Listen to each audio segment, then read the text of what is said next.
Lawrence Bishnoi ਨੂੰ ਵੀ ਜਿਹੜਾ ਪੰਜਾਬ ਲਿਆਂਦਾ ਗਿਆ ਤੇ ਪੰਜਾਬ ਪੁਲਿਸ ਵੱਲੋਂ ਕਈ ਤਸ਼ੀਹਾਂ ਢਾਹ ਕੇ ਜਿਹੜੀ ਉਹ ਤੋਂ ਲਗਾਤਾਰ ਪੁੱਛਗਿੱਛ ਕੀਤੀ ਜਾ ਰਹੀ ਹੈ ਪਰ ਹਾਲੇ ਤੱਕ ਉਸਨੇ ਕੋਈ ਵੀ ਜਿਹੜਾ ਠੋਸ ਜਿਹੜਾ ਆਨਸਰ ਨਹੀਂ ਦਿੱਤਾ।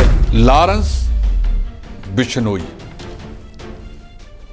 ਇਹਨੂੰ ਪੰਜਾਬ ਲਿਆਉਣ ਵਾਸਤੇ ਪੰਜਾਬ ਦੇ ਐਡਵੋਕੇਟ ਜਨਰਲ ਸਾਹਿਬ ਦੀ ਟੀਮ ਨੇ ਕਾਫੀ ਜਦੋਜਹਿਦ ਕੀਤੀ। ਮਾਨਸਾ ਲਿਆਂਦਾ ਗਿਆ 4 ਵਜੇ ਅਦਾਲਤ ਲੱਗੀ ਕੱਲ 4 ਵਜੇ ਉਹਦਾ 7 दिन का रिमांड मिल गया। एक दिन कल लंघ गया, दूजा अज लंघ गया। DGP ने, मुख मंत्री ने, सिट दे IG ने, सिट दे मुखी ने, इन्हां चों जिन्ने समर्थ अधिकारी ने उन्होंने कोई मूँह खोलिया वारा। इस दे नाले पंजाब दे मुख मंत्री भगवंत मान संगरूर जिमनी चोणां नूं लैके जिहड़ा प्रदर्शन करने लई निकले सन ते उत्थे उन्होंने लोकां दे नाल भी गलबात कीती है ते जिस तों बाद उन्हां दा उत्थे भारी विरोध कीता गया। भगवंत सिंह मान ने अज भदौड़ तो अपना रोड शो शुरू किया। ਵੱਖਰੇ ਵੱਖਰੇ ਪਿੰਡਾਂ ਵਿੱਚ ਦੀ ਹੁੰਦਾ ਹੋਇਆ ਇਹ ਰੋਡ ਸ਼ੋਅ ਅੱਗੇ ਨੂੰ ਵਧਿਆ ਤਾਂ ਜਿਹੜੀ ਮਜ਼ਦੂਰ ਸੰਘਰਸ਼ ਕਮੇਟੀ ਆ, ਮਜ਼ਦੂਰ ਯੂਨੀਅਨਾਂ ਨੇ ਤੇ ਹੋਰ ਜਥੇਬੰਦੀਆਂ ਨੇ ਉਹਨਾਂ ਦਾ ਵਿਰੋਧ ਕੀਤਾ, ਜਿਨ੍ਹਾਂ ਨੂੰ ਸਾਂਭਣ ਵਾਸਤੇ ਪੁਲਿਸ ਨੂੰ ਖਾਸੀ ਜਦੋਜਹਿਦ ਕਰਨੀ ਪਈ। ਅਜੇ ਤੱਕ ਤਾਂ ਤੁਸੀਂ ਪਿਛਲੀ ਚੰਨੀ ਸਾਹਿਬ ਜਾਂ ਕੈਪਟਨ ਅਮਰਿੰਦਰ ਸਿੰਘ ਦੀ ਸਰਕਾਰ ਵਾਲੀਆਂ ਫਾਈਲਾਂ ਫਰੋਲ ਰਹੇ ਹੋ ਤੇ ਜਿਹੜੇ ਉਦੋਂ 10 ਸਾਲ ਪਹਿਲਾਂ ਰਹਿ ਕੇ ਗਏ ਨੇ, ਉਦੋਂ 5 ਸਾਲ ਪਹਿਲਾਂ ਤੇ 10 ਸਾਲ ਰਹਿ ਕੇ ਗਏ ਨੇ, ਉਹਨਾਂ ਵੱਲ ਤੁਹਾਡੀ ਇਹ ਨਜ਼ਰ ਕਿਧਰੇ ਪਾਸੇ ਗਈ ਨਹੀਂ। ਸੁਖਬੀਰ ਸਿੰਘ ਬਾਦਲ ਤੇ ਉਹਨਾਂ ਨੇ ਭਗਵੰਤ ਮਾਨ ਲੈ ਕੇ ਇੱਕ ਬਿਆਨ ਜਾਰੀ ਕੀਤਾ ਹੈ। ਉਹਨਾਂ ਦਾ ਕਹਿਣਾ ਹੈ ਕਿ ਉਹ ਡਰਦੇ ਮਾਰੇ ਆਪਣੇ ਇਲਾਕੇ ਦੇ ਵਿੱਚ ਜਿਹੜਾ ਚੋਣਾਂ ਦੀ ਵੋਟਾਂ ਮੰਗਣ ਨਹੀਂ ਗਏ। ਸਰਦਾਰ ਸੁਖਬੀਰ ਸਿੰਘ ਬਾਦਲ ਉੱਥੇ ਹਰ ਥਾਂ ਤੇ ਇਹ ਪ੍ਰਚਾਰ ਕਰ ਰਹੇ ਨੇ ਸਾਡਾ ਤਾਂ ਮੁੱਖ ਮਕਸਦ ਬੰਦੀ ਸਿੰਘਾਂ ਨੂੰ ਛਡਾਉਣਾ ਹੈ ਤੇ ਜਦੋਂ ਸੈਂਟਰ 'ਚ ਸਰਕਾਰ 'ਚ ਸੀ ਉਦੋਂ ਬੰਦੀ ਸਿੰਘ ਦਿਸੇ ਨਾ। ਤੁਸੀਂ ਬੀਬੀ ਰਾਜੋ ਉਹਨਾਂ ਨੂੰ ਜਿਤਾ ਕੇ ਭੇਜ ਦਿਓ, ਬੰਦੀ ਸਿੰਘ ਛੁੱਟ ਜਾਣਗੇ। ਤਾਂ ਲੋਕ ਵਿਅੰਗ ਕੱਸਦੇ ਨੇ ਵੀ ਤੁਸੀਂ ਦੋ ਬੈਠੇ ਹੋ। ਪਹਿਲਾਂ ਸਰਦਾਰ ਸਿਮਰਨਜੀਤ ਸਿੰਘ ਮਾਨ ਤੇ ਵੀ ਤੰਜ ਕੱਸਦੇ ਨੇ ਕਿ ਬੰਦੀ ਸਿੰਘਾਂ ਦੇ ਮਾਮਲੇ ਦੇ ਵਿੱਚ ਮਾਨ ਸਾਹਿਬ ਸਾਨੂੰ ਸਾਥ ਨਹੀਂ ਦੇ ਰਹੇ। ਅਸੀਂ ਕਿਹਾ ਸੀ ਕਿ ਹੁਣ ਤੁਸੀਂ ਸਾਡਾ ਸਾਥ ਦੇ ਦਿਓ, ਬਾਅਦ ਦੇ ਵਿੱਚ ਅਸੀਂ ਤੁਹਾਡੀ ਮਦਦ ਕਰਾਂਗੇ। ਤੇ ਜਿਹੜਾ ਗੱਲ ਮਾਨ ਸਾਹਿਬ ਕਹਿੰਦੇ ਉਹਦਾ ਜਵਾਬ ਹੀ ਨਹੀਂ ਕੀਤਾ। ਰਾਹੁਲ ਗਾਂਧੀ ਤੋਂ ED ਵੱਲੋਂ ਲਗਾਤਾਰ ਪੁੱਛਗਿੱਛ ਕੀਤੀ ਜਾ ਰਹੀ ਹੈ, ਜਿਸ ਨੂੰ ਲੈ ਕੇ ਕਾਂਗਰਸੀਆਂ ਵੱਲੋਂ लगातार प्रदर्शन किया जा रहा है। एक मेले जी वाला प्रोग्राम बनाया हुआ है, आ जाओ जी, सवेरे आ गए जी, बैठो जी, दोपहर तक बह गए जी, चलो जी हुण जे तुसीं रोटी पानी छकना छकिया हो 4 बजे आ जिओ, 6 बजे जाओ जी, फिर कल नूं आ जिओ। पंजाब दे संबंधित कांग्रेसी चंडीगढ़ जाना चाहुंदे सन ते गवर्नर तक जाके मंग पत्र देना चाहुंदे सन, पर उन्होंने रस्ते दे विच ही चंडीगढ़ की पुलिस नाल टाकरे हो गए, आपस विच दी खहबाजी हुई। उन्होंने जो मेरी जानकारी है गवर्नर साहब के घर तक जान ही नहीं दिता। फौज की भर्ती लई एक नवीं स्कीम बनाई गई है, जिसका विद्यार्थियों वालों लगातार वड्डे पद्धर ते जिहड़ा विरोध किया जा रहा है। जिहड़े भर्ती की जाएगी कोई ठेका आधार तो होगी 4 साल वास्ते, उन्होंने कहते जोखम भत्ता दे दिया करांगे, इस तो वध कख नहीं। देश के कोने कोने दे विच कई थावां ते रेलां रोकियां गईयां, घिराव किए गए, किते पत्थरबाजी भी हुई है। सुखबीर सिंह जी एक फौज रह गई सी, ये नवीं इस तरह दी स्कीमां लिया के फौज का बेड़ा गर्क भी करन लगे ने।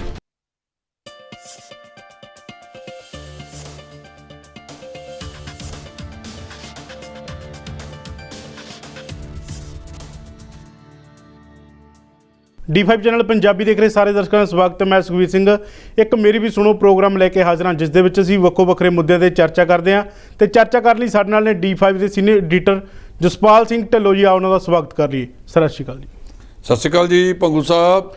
जेकर गल कीती जावे सिद्धू मूसेवाला कतलकांड की, तो लगातार जिहड़ी पुलिस वल्लों ओह पुछगिछ जारी है ਤੇ ਹੁਣ ਲੌਰੈਂਸ ਬਿਸ਼ਨੋਈ ਨੂੰ ਵੀ ਜਿਹੜਾ ਪੰਜਾਬ ਲਿਆਂਦਾ ਗਿਆ ਤੇ ਪੰਜਾਬ ਪੁਲਿਸ ਵੱਲੋਂ ਕਈ ਤਸ਼ੀਹਾਂ ਢਾਹ ਕੇ ਜਿਹੜੀ ਉਹ ਤੋਂ ਲਗਾਤਾਰ ਪੁੱਛਗਿੱਛ ਕੀਤੀ ਜਾ ਰਹੀ ਹੈ ਪਰ ਹਾਲੇ ਤੱਕ ਉਸਨੇ ਕੋਈ ਵੀ ਜਿਹੜਾ ਠੋਸ ਜਿਹੜਾ ਆਨਸਰ ਨਹੀਂ ਦਿੱਤਾ ਜੀ। ਦੇਖੋ ਸੁਖਬੀਰ ਭੰਗੂ ਜੀ ਇਹ ਸਾਰੀਆਂ ਦੀਆਂ ਸਾਰੀਆਂ ਲੰਗੋਟਾ ਡਾਕ ਨੇ, ਜਿਹਨੂੰ ਕੋਈ ਜਿਹੀ ਜੀ ਗੱਲ ਦੱਸ ਦਿੰਦਾ ਉਹ ਹੋਇਆ ਜਾਂ ਛੱਡ ਦਿੰਦਾ। ਲਾਰੈਂਸ ਬਿਸ਼ਨੋਈ ਇਹਨੂੰ ਪੰਜਾਬ ਲਿਆਉਣ ਵਾਸਤੇ ਪੰਜਾਬ ਦੇ ਐਡਵੋਕੇਟ ਜਨਰਲ ਸਾਹਿਬ ਦੀ ਟੀਮ ਨੇ ਕਾਫੀ ਜਦੋਜਹਿਦ ਕੀਤੀ। ਮਾਨਸਾ ਲਿਆਂਦਾ ਗਿਆ 4 ਵਜੇ ਅਦਾਲਤ ਲੱਗੀ ਕੱਲ 4 ਵਜੇ ਉਹਦਾ 7 ਦਿਨ ਦਾ ਰਿਮਾਂਡ ਮਿਲ ਗਿਆ। 1 ਦਿਨ ਕੱਲ੍ਹ ਲੰਘ ਗਿਆ, ਦੂਜਾ ਅੱਜ ਲੰਘ ਗਿਆ, 5 ਹੋਰ ਰਹਿ ਗਏ ਨੇ।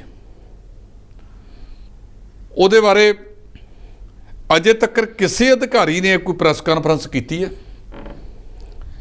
ਕਿਸੇ ਅਧਿਕਾਰੀ ਨੇ ਅਧਿਕਾਰਤ ਤੌਰ ਤੇ ਆ ਕੇ ਬਾਹਰ ਕੋਈ ਬਿਆਨ ਦਿੱਤਾ ਹੈ? ਡੀਜੀਪੀ ਨੇ, ਮੁੱਖ ਮੰਤਰੀ ਨੇ, ਸਿੱਟ ਦੇ ਆਈਜੀ ਨੇ, ਸਿੱਟ ਦੇ ਮੁਖੀ ਨੇ, ਇਹਨਾਂ 'ਚੋਂ ਜਿੰਨੇ ਸਮਰੱਥ ਅਧਿਕਾਰੀ ਨੇ ਉਹਨਾਂ ਨੇ ਕੋਈ ਮੂੰਹ ਖੋਲ੍ਹਿਆ ਬਾਹਰ ਆ ਕੇ? ਇਹ ਆਪ ਹੀ ਕੋਈ ਕੁਛ ਦੱਸੀ ਜਾਂਦਾ, ਕੋਈ ਕੁਛ ਦੱਸੀ ਜਾਂਦਾ। ਅੱਜ ਸਾਰੇ ਅਖਬਾਰਾਂ ਦੀ ਖਬਰ ਪੜ੍ਹ ਲਓ, ਕਿਸੇ 2 ਅਖਬਾਰਾਂ ਦੀ ਖਬਰ ਮਿਲਦੀ ਨਜ਼ਰ ਆਉਂਦੀ ਹੈ। ਕੋਈ ਕਹਿੰਦਾ ਜੀ ਉਹਨੇ ਹਥਿਆਰਾਂ ਬਾਰੇ ਖੁਲਾਸਾ ਕਰਤਾ, ਉਹ ਹਥਿਆਰ ਜਾ ਕੇ ਪਤਾ ਨਹੀਂ ਕਿੱਥੇ ਦੱਬਤੇ ਸੀ ਪੰਜਾਬ ਹਰਿਆਣਾ ਬਾਰਡਰ ਦੇ ਉੱਤੇ, ਤਾਂ ਜੋ ਸਾਨੂੰ ਰਸਤੇ 'ਚ ਪੁਲਿਸ ਫੜ ਨਾ ਲਵੇ। ਹਥਿਆਰ ਬਰਾਮਦ ਹੋ ਗਏ,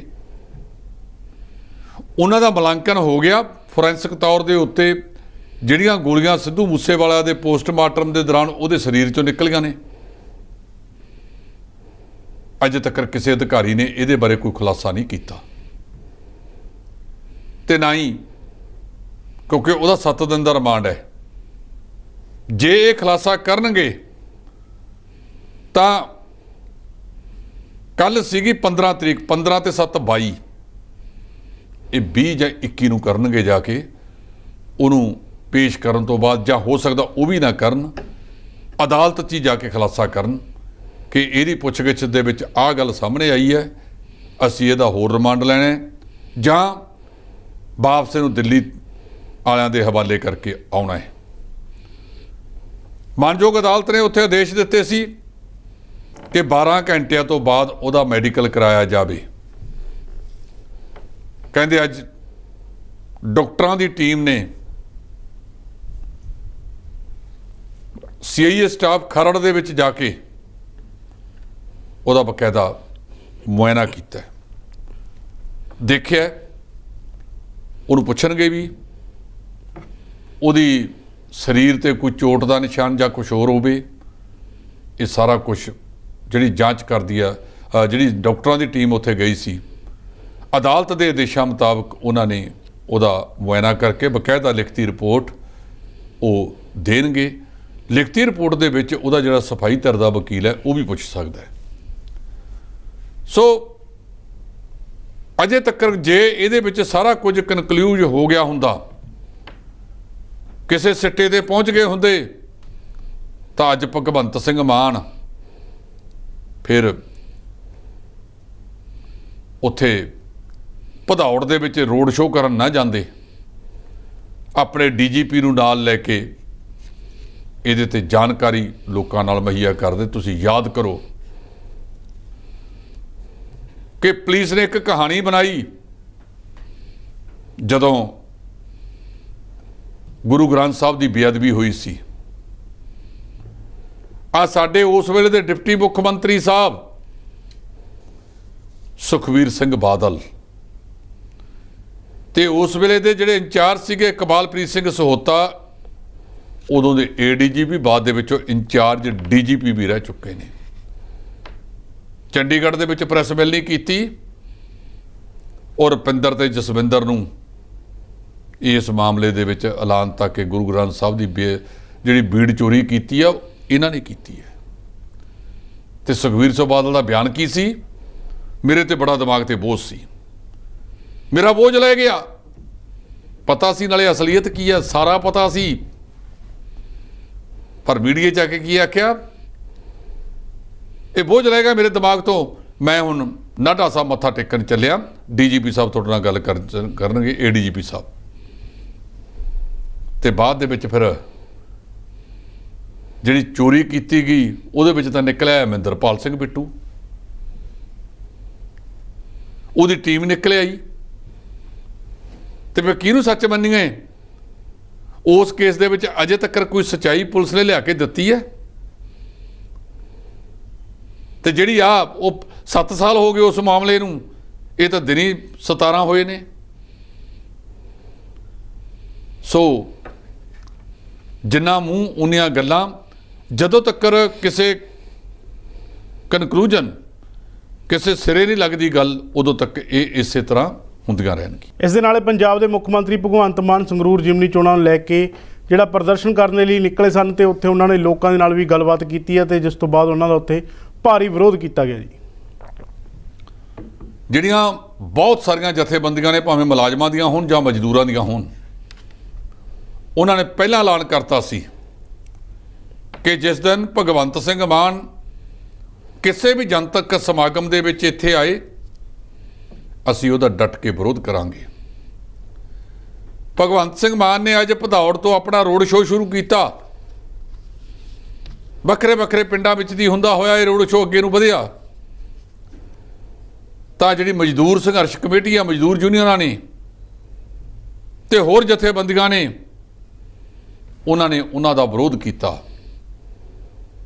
ਜਿਨ੍ਹਾਂ ਨੂੰ ਸਾਂਭਣ ਵਾਸਤੇ ਪੁਲਿਸ ਨੂੰ ਖਾਸੀ ਜਦੋਜਹਿਦ ਕਰਨੀ ਪਈ। ਔਰ ਉਹਨਾਂ ਨੇ ਬੋਲਦਿਆਂ ਕਿਹਾ ਕਿ ਹੁਣ ਉਹ ਸਰਕਾਰ ਆ ਗਈ ਹੈ ਜਿਹਦੇ ਰਾਜ ਦੇ ਵਿੱਚ ਕਿਸੇ ਕਿਸਮ ਦਾ ਭ੍ਰਿਸ਼ਟਾਚਾਰ ਬਰਦਾਸ਼ਤ ਨਹੀਂ ਹੋਵੇਗਾ ਤੇ ਪਿਛਲੇ ਸਮੇਂ ਦੌਰਾਨ ਅਸੀਂ ਭ੍ਰਿਸ਼ਟਾਚਾਰ ਨੂੰ ਹੱਥ ਪਾਉਣ ਦਾ ਯਤਨ ਕੀਤਾ, ਭਾਵੇਂ ਕੋਈ ਆਪਣਾ ਹੋਵੇ ਜਾਂ ਬੇਗਾਨਾ ਹੋਵੇ। ਪਰ ਲੋਕ ਇਹ ਸਵਾਲ ਕਰਦੇ ਆ ਕਿ ਹਾਲੇ ਤੱਕ ਤਾਂ ਤੁਸੀਂ ਪਿਛਲੀ ਚੰਨੀ ਸਾਹਿਬ ਜਾਂ ਕੈਪਟਨ ਅਮਰਿੰਦਰ ਸਿੰਘ ਦੀ ਸਰਕਾਰ ਵਾਲੀਆਂ ਫਾਈਲਾਂ ਫਰੋਲ ਰਹੇ ਹੋ ਤੇ ਜਿਹੜੇ ਉਦੋਂ 10 ਸਾਲ ਪਹਿਲਾਂ ਰਹਿ ਕੇ ਗਏ ਨੇ, ਉਦੋਂ 5 ਸਾਲ ਪਹਿਲਾਂ ਤੇ 10 ਸਾਲ ਰਹਿ ਕੇ ਗਏ ਨੇ, ਉਹਨਾਂ ਵੱਲ ਤੁਹਾਡੀ ਇਹ ਨਜ਼ਰ ਕਿਧਰੇ ਪਾਸੇ ਗਈ ਨਹੀਂ। ਇਸ ਕਰਕੇ ਭੰਗੂ ਸਾਹਿਬ ਉਹਨਾਂ ਨੇ ਕਿਹਾ ਕਿ ਤੁਹਾਡੇ ਸਾਹਮਣੇ ਆਵੇਗਾ ਜਿਹਨੇ ਖਾਧੀਆਂ ਚੋਪੜੀਆਂ ਘਣੇ ਸਹਿਣਗੇ ਦੁੱਖ। ਤੇ ਇਸ ਕਰਕੇ ਜਿਹੜਾ ਭ੍ਰਿਸ਼ਟਾਚਾਰ ਉਹ ਬਰਦਾਸ਼ਤ ਨਹੀਂ ਹੋਵੇਗਾ। ਰੋਡ ਸ਼ੋਅ ਇਹ ਹੋਏਗਾ। ਉਹਨਾਂ ਨੇ ਦਾਅਵਾ ਕੀਤਾ ਕਿ ਸਾਡਾ ਗੁਰਮੇਲ ਸਿੰਘ ਘਰਾਚੋਂ ਵੱਡੀਆਂ ਵੋਟਾਂ ਦੇ ਉੱਤੇ ਜਿੱਤੇਗਾ ਔਰ ਅਸੀਂ ਲੋਕਾਂ ਤੋਂ ਭ੍ਰਿਸ਼ਟਾਚਾਰ ਮੁਕਤ ਤੇ ਇੱਕ ਚੰਗਾ ਪ੍ਰਸ਼ਾਸਨ ਦੇਣ ਦੀ ਕਸਮ ਖਾਂਦੇ ਹਾਂ ਤੇ ਤੁਹਾਨੂੰ ਚੰਗਾ ਪ੍ਰਸ਼ਾਸਨ ਕਰਕੇ ਦੇਵਾਂਗੇ ਜੀ। ਇਸ ਤੋਂ ਇਲਾਵਾ ਇੱਕ ਗੱਲ ਕੀਤੀ ਹੈ, ਸ਼੍ਰੋਮਣੀ ਅਕਾਲੀ ਦਲ ਦੇ ਪ੍ਰਧਾਨ ਸੁਖਬੀਰ ਸਿੰਘ ਬਾਦਲ ਤੇ ਉਹਨਾਂ ਨੇ ਭਗਵੰਤ ਮਾਨ ਲੈ ਕੇ ਇੱਕ ਬਿਆਨ ਜਾਰੀ ਕੀਤਾ ਹੈ। ਉਹਨਾਂ ਦਾ ਕਹਿਣਾ ਹੈ ਕਿ ਉਹ ਡਰਦੇ ਮਾਰੇ ਆਪਣੇ ਇਲਾਕੇ ਦੇ ਵਿੱਚ ਜਿਹੜਾ ਚੋਣਾਂ ਦੀ ਵੋਟਾਂ ਮੰਗਣ ਨਹੀਂ ਗਏ ਜੀ। ਇੱਕ ਗੱਲ ਮੈਂ ਹੋਰ ਕਰਦੇ ਹਾਂ ਭਗਵੰਤ ਸਿੰਘ ਮਾਨ ਦੀ ਜੀ। ਤੁਹਾਡੀ ਸੁਖਬੀਰ ਸਿੰਘ ਬਾਦਲ ਦੀ ਗੱਲ ਤੋਂ ਯਾਦ ਆ ਗਿਆ। ਸਰਦਾਰ ਸੁਖਬੀਰ ਸਿੰਘ ਬਾਦਲ ਉੱਥੇ ਹਰ ਥਾਂ ਤੇ ਇਹ ਪ੍ਰਚਾਰ ਕਰ ਰਹੇ ਨੇ ਸਾਡਾ ਤਾਂ ਮੁੱਖ ਮਕਸਦ ਬੰਦੀ ਸਿੰਘਾਂ ਨੂੰ ਛਡਾਉਣਾ ਹੈ। ਤੇ ਜਦੋਂ ਸੈਂਟਰ 'ਚ ਸਰਕਾਰ 'ਚ ਅਸੀਂ ਉਦੋਂ ਬੰਦੀ ਸਿੰਘ ਦਿਸੇ ਨਾ। ਤੁਸੀਂ ਬੀਬੀ ਰਾਜੋ ਉਹਨਾਂ ਨੂੰ ਜਿਤਾ ਕੇ ਭੇਜ ਦਿਓ, ਬੰਦੀ ਸਿੰਘ ਛੁੱਟ ਜਾਣਗੇ। ਤਾਂ ਲੋਕ ਵਿਅੰਗ ਕੱਸਦੇ ਨੇ ਵੀ ਤੁਸੀਂ ਦੋ ਬੈਠੇ ਹੋ ਪਹਿਲਾਂ ਤੇ ਦੂਜਾ ਵੀ ਕੋਈ ਦੂਸਰਾ ਨਹੀਂ, ਦੋਨੇ ਪਤੀ ਪਤਨੀ ਹੋ। ਤੇ ਰਾਜ ਸਭਾ ਦੇ ਵਿੱਚ ਵੀ ਤੁਹਾਡੇ 3-4 ਸੀਗੇ ਤੇ ਉਦੋਂ ਤਾਂ ਤੁਸੀਂ ਕੁਝ ਕੀਤਾ ਨਹੀਂ। ਇੱਕ ਬੀਬੀ ਰਾਜੋ ਨਾਲ ਇਕੱਲਾ ਛਡਾਇਆ ਹੈਗੀ। ਸੁਖਬੀਰ ਸਿੰਘ ਬਾਦਲ ਸਰਦਾਰ ਸਿਮਰਨਜੀਤ ਸਿੰਘ ਮਾਨ ਤੇ ਵੀ ਤੰਜ ਕੱਸਦੇ ਨੇ ਕਿ ਬੰਦੀ ਸਿੰਘਾਂ ਦੇ ਮਾਮਲੇ ਦੇ ਵਿੱਚ ਮਾਨ ਸਾਹਿਬ ਸਾਨੂੰ ਸਾਥ ਨਹੀਂ ਦੇ ਰਹੇ। ਅਸੀਂ ਕਿਹਾ ਸੀ ਕਿ ਹੁਣ ਤੁਸੀਂ ਸਾਡਾ ਸਾਥ ਦੇ ਦਿਓ, ਬਾਅਦ ਦੇ ਵਿੱਚ ਅਸੀਂ ਤੁਹਾਡੀ ਮਦਦ ਕਰਾਂਗੇ। ਤੇ ਜਿਹੜਾ ਗੱਲ ਮਾਨ ਸਾਹਿਬ ਕਹਿੰਦੇ ਉਹਦਾ ਜਵਾਬ ਹੀ ਨਹੀਂ ਕਿਤੇ। ਸੋ ਜਿਹੜਾ ਹੁਣ ਸੁਖਬੀਰ ਸਿੰਘ ਬਾਦਲ ਹੋਰਾਂ ਨੇ ਭਗਵੰਤ ਸਿੰਘ ਮਾਨ ਤੇ ਤੰਜ ਕੱਸਿਆ ਹੈ, ਉਹਨਾਂ ਦਾ ਉਹ ਤੰਜ ਕਿਸੇ ਹੱਦ ਤੱਕ ਜਾਇਜ਼ ਹੈ। ਭਗਵੰਤ ਮਾਨ ਇਸ ਚੋਣ ਦੇ ਵਿੱਚ ਤੇ ਆਪਣੇ ਹਲਕੇ ਦੇ ਵਿੱਚ ਪਹਿਲੀ ਵਾਰ ਗਏ ਹੈ। 3 ਮਹੀਨਿਆਂ ਤੋਂ ਹਲਕਾ ਭੁੱਲਿਆ ਵਾ, ਅਸੀਂ ਧੂਰੀ ਵੀ ਨਹੀਂ ਗਏ। ਜਾਂ ਇੱਕ ਵਾਰ ਉਹ ਆਪਣੇ ਪਿੰਡ ਗਏ ਸੀ ਜਦੋਂ ਉਹਨਾਂ ਨੇ ਸਿੱਧੀ ਬਿਜਾਈ ਵਾਲੀ ਗੱਲ ਕੀਤੀ ਸੀ ਝੋਨੇ ਦੀ। ਪਿੰਡ ਦੇ ਲੋਕਾਂ ਨਾਲ ਬੈਠ ਕੇ ਕਈ ਤਰ੍ਹਾਂ ਦੀਆਂ ਗੱਲਾਂ ਵੀ ਕੀਤੀਆਂ ਸੀ। ਤੇ ਸੁਖਬੀਰ ਸਿੰਘ ਬਾਦਲ ਜਿਹੜੀ ਗੱਲ ਕਹਿੰਦੇ ਆ ਕਿ ਭਗਵੰਤ ਮਾਨ ਨੂੰ ਲੋਕਾਂ ਨੇ ਆਪਣਾ ਹਲਕਾ ਹੀ ਭੁਲਾਤਾ, ਉਹ ਕਦੇ ਇੱਥੇ ਆਏ ਨਹੀਂ। ਸਰਦਾਰ ਸੁਖਬੀਰ ਸਿੰਘ ਕਹਿੰਦੇ ਨੇ ਕਿ ਤੁਹਾਡੇ ਸਾਹਮਣੇ ਦੇਖਿਓ ਅਸੀਂ ਜਿੱਤ ਜਾਣਾ ਹੈ। ਜਿੱਤੋ, ਜੇ ਸੰਗਰੂਰ ਦੇ ਲੋਕਾਂ ਨੇ ਤੁਹਾਨੂੰ ਵੱਧ ਵੋਟਾਂ ਪਾਤੀਆਂ ਜ਼ਰੂਰ ਜਿੱਤੋਗੇ। ਜਦੋਂ ਤੱਕ ਮੁਕਾਬਲਾ ਹੁੰਦਾ ਕੋਈ ਮੱਲ ਇਹ ਨਹੀਂ ਕਹਿੰਦਾ ਕਿ ਮੈਂ ਢਹਿ ਜਾਣਾ ਹੈ। ਭਾਵੇਂ ਵੱਡਾ ਮਾਲ 55 ਕਿਲੋ ਦਾ ਹੋਵੇ ਤੇ ਛੋਟਾ 25 ਕਿਲੋ ਦਾ ਹੋਵੇ, ਜਾਂ ਵੱਡਾ 3 ਕੁਇੰਟਲ ਦਾ ਹੋਵੇ ਛੋਟਾ ਕੁਇੰਟਲ ਦਾ ਹੋਵੇ, ਕੋਈ ਨਹੀਂ ਕਹਿੰਦਾ। ਹਰੇਕ ਕਹਿੰਦਾ ਮੈਂ ਜਿੱਤਣਾ, ਤੇ ਹਾਰਨ ਵਾਸਤੇ ਕੋਈ ਨਹੀਂ ਆਇਆ। ਇਹ ਤਾਂ ਜਦੋਂ ਦੋਹਾਂ ਦਾ ਮੁਕਾਬਲਾ ਹੁੰਦਾ ਹੈ। ਹੁਣ ਵੀ ਮੁਕਾਬਲਾ ਹੋਣਾ 23 ਤਰੀਕ ਨੂੰ ਤੇ 26 ਨੂੰ ਪਤਾ ਲੱਗਣਾ ਹੈ ਕਿ ਸੰਗਰੂਰ ਦੇ ਲੋਕਾਂ ਨੇ ਕਿਹਦੇ ਹੱਕ ਦੇ ਵਿੱਚ ਵੋਟਾਂ ਪਾਈਆਂ ਨੇ। ਜੀ, ਰਾਹੁਲ ਗਾਂਧੀ ਤੋਂ ਈਡੀ ਵੱਲੋਂ ਲਗਾਤਾਰ ਪੁੱਛਗਿੱਛ ਕੀਤੀ ਜਾ ਰਹੀ ਹੈ, ਜਿਸ ਨੂੰ ਲੈ ਕੇ ਕਾਂਗਰਸੀਆਂ ਵੱਲੋਂ ਲਗਾਤਾਰ ਪ੍ਰਦਰਸ਼ਨ ਕੀਤਾ ਜਾ ਰਿਹਾ ਜੀ। ਦੇਖੋ, ਜਦੋਂ ਤੋਂ ਰਾਹੁਲ ਗਾਂਧੀ ਨੂੰ ਬੁਲਾ ਲੈਂਦੇ ਨੇ, ਇੱਕ ਮੇਲੇ ਜਿਹੇ ਵਾਲਾ ਪ੍ਰੋਗਰਾਮ ਬਣਾਇਆ ਵਾ, ਆ ਜਾਓ ਜੀ, ਸਵੇਰੇ ਆ ਗਏ ਜੀ, ਬੈਠੋ ਜੀ, ਦੁਪਹਿਰ ਤੱਕ ਬਹਿ ਗਏ ਜੀ, ਚਲੋ ਜੀ ਹੁਣ ਜੇ ਤੁਸੀਂ ਰੋਟੀ ਪਾਣੀ ਛਕਣਾ ਛਕਿਆਓ, 4 ਵਜੇ ਆ ਜਿਓ, 6 ਵਜੇ ਜਾਓ ਜੀ, ਫਿਰ ਕੱਲ੍ਹ ਨੂੰ ਆ ਜਿਓ।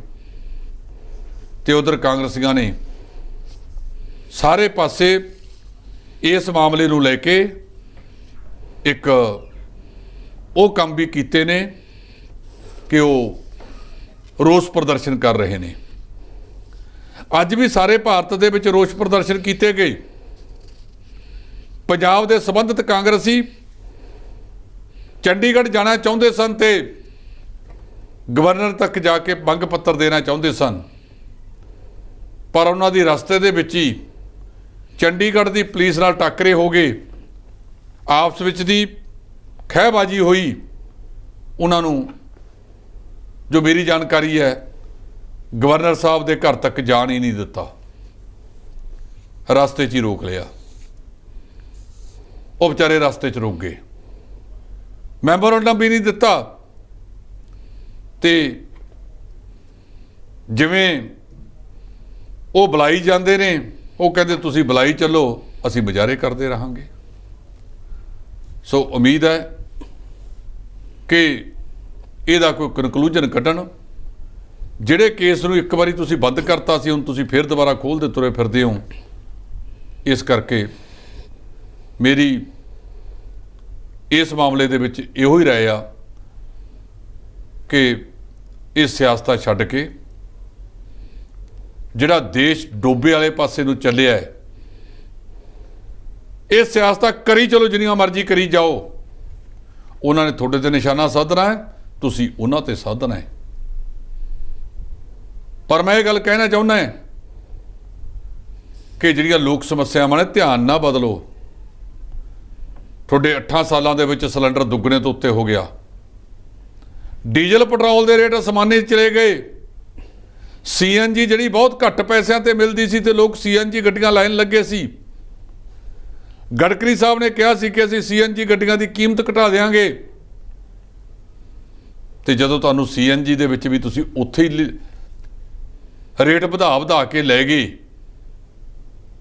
ਤੇ ਫਿਰ ਚੱਲੇਗਾ ਕਿਵੇਂ? ਕਿਵੇਂ ਅਸੀਂ ਮੰਨੀਏ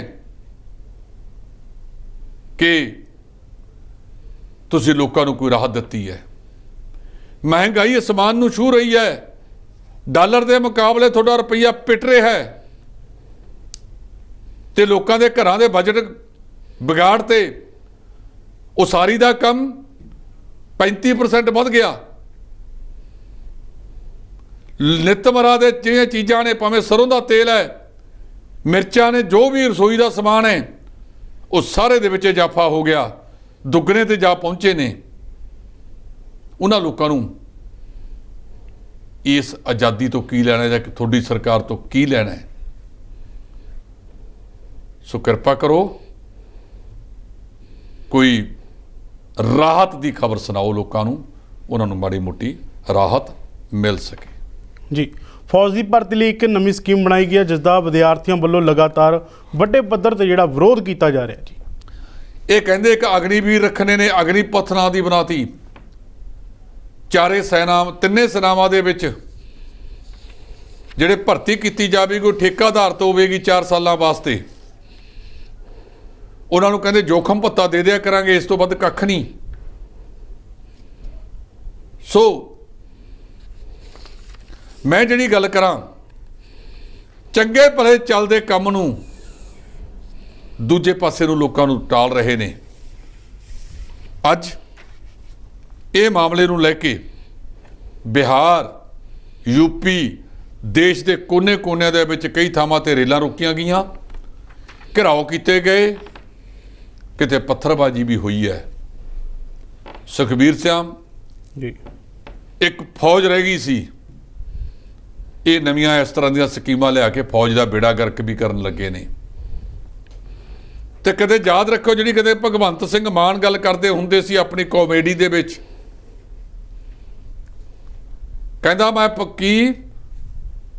ਕਹਿੰਦਾ ਮੈਂ 100 ਫੌਜੀਆਂ ਦੀਆਂ ਲੱਤਾਂ ਵੱਢ ਲਿਆ। ਕਹਿੰਦਾ ਬੜਾ ਬਹਾਦਰੀ ਦਾ ਕੰਮ ਕੀਤਾ ਹੈ, ਤੇਰੇ ਵਰਗਾ ਬਹਾਦਰ ਕਿਹੜਾ ਜੰਮਿਆ ਇਸ ਮੁਲਕ ਦੇ ਵਿੱਚ। ਤੇ ਕਹਿੰਦਾ ਸਿਰ ਨਾ ਵੱਢੇ, ਕਹਿੰਦਾ ਸਿਰ ਤਾਂ ਦੁਸ਼ਮਣ ਪਹਿਲਾਂ ਹੀ ਵੱਢ ਕੇ ਲੈ ਗਏ ਸੀ। ਸੋ ਇਹ ਜਿਹੜੀਆਂ ਲੱਤਾਂ ਵੱਢਣ ਲੱਗੇ ਨੇ ਮਰੇ ਹੋਏ ਫੌਜੀਆਂ ਦੀਆਂ, ਤੇ ਨਵੀਆਂ ਸਕੀਮਾਂ ਲਿਆਉਣ ਲੱਗੇ ਨੇ, ਦੇਸ਼ ਅਜਿਹੀ ਸਥਿਤੀ ਦੇ ਵਿੱਚ ਖੜਾ ਹੈ ਜਿੱਥੇ ਸਰਹੱਦਾਂ ਮਜ਼ਬੂਤ ਰੱਖਣ ਦੀ ਜ਼ਰੂਰਤ ਹੈ। ਆਪਦੀਆਂ ਕੰਧਾਂ ਸਰਹੱਦਾਂ ਉੱਚੀਆਂ ਰੱਖੋ, ਦੂਜੇ ਨੂੰ ਝਾਕਣ ਦਾ ਮੌਕਾ ਨਾ ਮਿਲੇ। ਤੇ ਪਤਾ ਨਹੀਂ ਇਹ ਟੀਕਾ ਲਾ ਕੇ ਵੇਖਦੇ ਨੇ ਬੰਦੇ ਨੂੰ, ਜੇ ਤਾਂ ਤੜਫਿਆ ਤਾਂ ਵਾਪਸ ਲੈ ਲਾਂਗੇ, ਨਹੀਂ ਹੌਲੀ ਕਿਤੇ ਨੇ ਜਾਰੀ ਕਰ ਦਿਆਂਗੇ।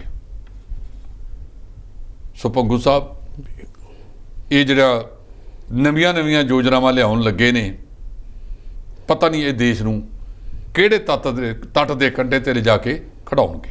ਜੀ ਮੋਗਾ ਜ਼ਿਲ੍ਹੇ ਦੇ ਇੱਕ ਪਿੰਡ ਦੇ ਨਹਿਰ ਦੇ ਵਿੱਚ ਇੱਕ ਵੱਡਾ ਪਾੜ ਪਿਆ, ਜਿਸ ਤੋਂ ਬਾਅਦ ਜਿਹੜੀ ਕਈ ਏਕੜ ਫਸਲ ਜਿਹੜੀ ਪਾਣੀ ਨਾਲ ਤਬਾਹ ਹੋ ਗਈ ਹੈ ਜੀ। ਇਹ ਕਹਿੰਦੇ ਪਿਛਲੇ ਸਮੇਂ ਦੌਰਾਨ ਨਹਿਰਾਂ ਦੇ ਵਿੱਚ ਬੰਦੀ ਸੀ, ਝੋਨੇ ਦਾ ਸੀਜ਼ਨ ਆ ਗਿਆ, ਇਹਨਾਂ ਦਿਨਾਂ ਦੇ ਵਿੱਚ ਫਿਰ ਇਹ ਨਹਿਰਾਂ ਦੇ ਵਿੱਚ ਪਾਣੀ ਛੱਡਦੇ ਨੇ। ਕਿਹੜੀਆਂ ਨਹਿਰਾਂ? ਜਿੱਥੇ ਚੂਹਿਆਂ ਨੇ ਖੱਡਾਂ ਪੱਟੀਆਂ ਹੋਈਆਂ ਸਨ। ਇਹ ਪਾਣੀ ਦੀ ਪਹਿਲੀ ਝਾਲ ਨਹੀਂ ਝੱਲੀ ਉਹਨਾਂ ਨੇ, ਝੱਲ, ਤੇ ਸਾਰੇ ਪਾਸੋਂ ਕੰਧੇ ਟੁੱਟ ਗਏ। ਬੰਦ ਕਿਸੇ ਸਰਕਾਰਾਂ ਨੇ ਨਹੀਂ ਕੀਤਾ, ਬੰਦ ਕੀਤਾ ਜਾ ਕੇ ਪਿੰਡ ਦੇ ਲੋਕਾਂ ਨੇ ਮਿਲ ਕੇ। ਤੇ ਮੈਂ ਇਹੀ ਤਾਂ ਗੱਲ ਕਹਿਣਾ, ਉਹ ਪਿੰਡ ਦੇ ਲੋਕੋ, ਇਹਨਾਂ ਵੱਲ ਦੇਖਣਾ ਛੱਡ ਦਿਓ। ਆਪਣੇ ਪਿੰਡਾਂ ਦੇ ਵਿੱਚ, ਸਾਰਿਆਂ ਖੇਤਰਾਂ ਦੇ ਵਿੱਚ ਸੰਗਠਿਤ ਕੰਮ ਕਰਨਾ ਸ਼ੁਰੂ ਕਰ ਦਿਓ। ਜੇ ਸੰਗਠਿਤ ਕੰਮ ਕਰੋਗੇ ਤਾਂ ਬਹੁਤ ਅੱਗੇ ਲੰਘ ਜਾਓਗੇ। ਆ ਤੁਸੀਂ ਬਚਾ ਲਿਆ। ਜੇ ਇਹਨਾਂ ਦੇ ਸਹਾਰੇ ਤੇ ਤੁਰੇ ਰਹਿੰਦੇ ਤੇ ਜ਼ਮੀਨਾਂ ਖਰਾਬ ਹੋ ਜਾਣੀਆਂ ਸੀ, ਤੇ ਫਸਲ ਬੀਜਣ ਕਰਨੀਓ ਤੁਹਾਨੂੰ, ਜਾਂ ਜਿਹੜੀਆਂ ਬੀਜੀਆਂ ਹੋਈਆਂ ਨੇ ਉਹਨਾਂ ਨੂੰ ਬਰਬਾਦ ਕਰ ਲੈਣਾ ਸੀ। ਫਿਰ ਤੁਸੀਂ ਮੁਆਵਜ਼ੇ ਮੰਗਣੇ ਸੀ, ਤੇ ਮੁਆਵਜ਼ੇ ਦੇਣੇ ਕਿਹਨੇ ਸੀਗੇ? ਇਸ ਕਰਕੇ ਪੰਜਾਬ ਨੂੰ ਪੰਜਾਬ ਰਹਿਣ ਦਿਓ, ਨਾ ਇਹਨੂੰ ਕੈਲੀਫੋਰਨੀਆ ਬਣਾਓ, ਨਾ ਦਿੱਲੀ, ਨਾ ਗੁਜਰਾਤ, ਨਾ ਕਿਸੇ ਹੋਰ ਮਾਡਲ ਦੀ ਜ਼ਰੂਰਤ ਹੈ। ਪੰਜਾਬ ਨੂੰ ਪੰਜਾਬ ਰਹਿਣ ਦਿਓ। ਜੀ ਪੰਜਾਬ ਸਣੇ ਕਈ ਰਾਜਾਂ ਦੇ ਵਿੱਚ ਅਗਲੇ ਦਿਨਾਂ ਦੇ ਵਿੱਚ ਭਾਰੀ ਜਿਹੜੀ ਮੀਂਹ ਪੈਣ ਦੀ ਜਿਹੜੀ ਆ ਉਹ ਸੰਭਾਵਨਾ ਦੱਸੀ ਜਾ ਰਹੀ ਹੈ। ਦੇਖੋ ਮੌਸਮ ਆ ਗਿਆ ਜੀ, ਹਾੜ ਦਾ ਮਹੀਨਾ ਚੜ੍ਹ ਗਿਆ, ਤੇ ਅਗਲਾ ਮਹੀਨਾ ਸਾਉਣ ਦਾ। ਉਦੋਂ ਬਾਅਦ ਫਿਰ ਉਹ ਆਊਗਾ ਭਾਦੋਂ ਵਾਲਾ। ਕਹਿੰਦੇ ਭਾਦੋਂ ਜੱਟ ਭਾਦੋਂ ਦਾ ਭਜਾਇਆ ਸਾਧ ਬਣ ਗਿਆ ਸੀ ਜੀ। ਭੰਗੂ ਸਾਹਿਬ, ਤੁਹਾਡੇ ਵਰਗਾ ਬੰਦਾ ਕੋਈ ਮਤਲਬ ਸਾਧ ਵੀ ਇਹੋ ਜਿਹਾ ਜੱਚਦਾ ਜਿਹਦਾ ਸਰੀਰ ਸੂਰੂ ਜਾਂ ਚੰਗਾ ਹੋਵੇ ਜੀ। ਸੋ ਹਾੜ ਦਾ ਮੌਸਮ ਚੜ੍ਹ ਗਿਆ। ਆਮ ਤੌਰ 'ਤੇ 15 ਕੁ ਹਾੜ ਤੋਂ ਬਾਅਦ ਸਾਡੇ ਬਰਸਾਤਾਂ ਹੋ ਜਾਂਦੀਆਂ ਨੇ। ਝੋਨੇ ਦੀ ਲਵਾਈ ਦਾ ਕੰਮ ਸ਼ੁਰੂ ਹੋ ਗਿਆ। ਕੱਲ੍ਹ ਨੂੰ 17 ਤਰੀਕ ਹੈ, ਤੇ 14 ਤੋਂ ਪਹਿਲਾਂ ਹੋਇਆ ਸੀ, ਦੂਜਾ 17 ਤੋਂ ਹੋ ਗਿਆ। ਕੱਲ੍ਹ ਤੋਂ ਬਾਅਦ ਬਿਜਲੀ ਦੀ ਮੰਗ ਵੀ ਜਿਹੜੀ ਹੈ ਉੱਤੇ 12,500 ਮੈਗਾਵਾਟ ਕ੍ਰਾਸ ਕਰ ਗਈ ਹੈ। ਸੋ ਜੇ ਬਰਸਾਤ ਪੈ ਜਾਂਦੀ ਹੈ, ਅੱਜ ਵੀ ਜਿਵੇਂ ਕਈ ਖੇਤਰਾਂ ਦੇ ਵਿੱਚ ਛਿੱਟੇ ਪਏ ਨੇ, ਥੋੜ੍ਹਾ ਪਿਆ ਹੈ, ਇਹਨੇ ਰਾਹਤ ਦਿੱਤੀ ਹੈ। ਜਿਹੜੀਆਂ ਤੱਤੀਆਂ ਹਵਾਵਾਂ ਲੋ ਚੱਲਦੀ ਸੀ, ਉਹ ਤੋਂ ਘੱਟੋ ਘੱਟ ਰਾਹਤ ਮਿਲੀ ਹੈ ਅੱਜ। ਸੋ ਉਮੀਦ ਰੱਖਣੀ ਚਾਹੀਦੀ ਹੈ ਕਿ ਬਰਸਾਤਾਂ ਆ ਰਹੀਆਂ ਨੇ। ਸਾਡੇ ਲੋਕਾਂ ਨੂੰ ਵੀ ਆਪੋ ਆਪਣਾ ਜਿਹੜਾ ਸਿਸਟਮ ਹੈ ਉਹਨੂੰ ਸਾਂਭਣ ਦੀ ਜ਼ਰੂਰਤ ਹੈ। ਜੀ ਧੰਨਵਾਦ ਜੀ। ਇਹ ਸਨ D5 ਦੇ ਸੀਨੀਅਰ ਐਡੀਟਰ ਜਸਪਾਲ ਸਿੰਘ ਢਿੱਲੋਂ, ਜਿਨ੍ਹਾਂ ਨੇ ਵੱਖੋ ਵੱਖਰੇ ਮੁੱਦੇ 'ਤੇ ਚਰਚਾ ਕੀਤੀ। ਹੁਣ ਦੇਖਣਾ ਹੋਵੇਗਾ ਕਿ ਪੁਲਿਸ ਲਾਰੈਂਸ ਬਿਸ਼ਨੋਈ ਤੋਂ ਜਿਹੜਾ ਸਿੱਧੂ ਮੂਸੇਵਾਲਾ ਦਾ ਕਾਤਲਾਂ ਦਾ ਅਸਲ ਪਤਾ, ਕਿਸ ਤਰ੍ਹਾਂ ਜਿਹੜੇ ਹਥਿਆਰ ਆਏ ਨੇ, ਉਸ ਬਾਰੇ ਜਿਹੜੀ ਪੁੱਛਗਿੱਛ ਦੇ ਵਿੱਚ ਜਿਹੜੀ ਸਹੀ ਜਾਣਕਾਰੀ ਆ ਉਹ ਹਾਸਲ ਕਰ ਪਾਏਗੀ ਜਾਂ ਫਿਰ ਨਹੀਂ। ਤੁਸੀਂ ਦੇਖ ਰਹੇ ਹੋ D5 ਚੈਨਲ ਪੰਜਾਬੀ। ਧੰਨਵਾਦ।